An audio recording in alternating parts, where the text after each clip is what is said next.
është fotografia e parë e gjithçkaje që ndodh me secilin maturant në 10 degët e studimit që ai ka kërkuar të zgjedh. Pra, secili maturant sot e shikon veten në 10 degët që ka preferuar të zgjedh si deg për të vijuar studimet e larta, të renditur në raport me gjithë maturantët e tjerë që kanë kërkuar këtë deg. Pra, nuk ndodh në asnjë rast që një maturant apo që një aplikant të ketë një sistem vlerësimi, pra një notë mesatare më të ulët dhe të jetë i rankuar më lart se sa një aplikant tjetër.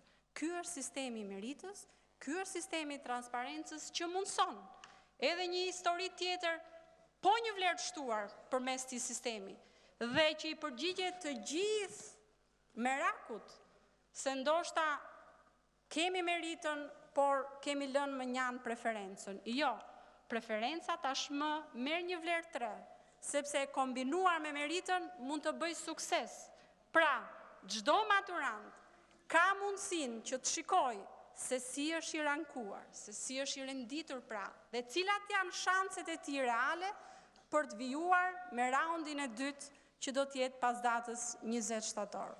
Deri në datën 20 shtator, sigurisht fasha e më ekselentëve, pra maturantëve me cilësor, do të ketë bërë zgjedhjen se cilën deg do të kërkojë.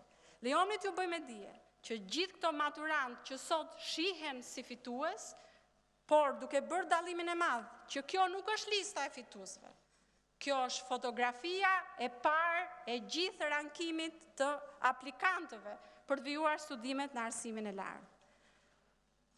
Pas datës 20, secili prej këtyre maturantëve që pas gjithë studimeve apo analizave paraprake që ne kemi bërë, kanë fituar edhe në 10 deg studimi, do të zgjedhin vetëm një.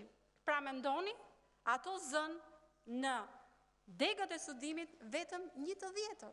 9/10 vije në dispozicion të maturantëve të tjerë që ka një cilësi tjetër e kështu me radhë, derisa plotësohen të gjitha vendet e shpallura nga institucionet e arsimit lartë.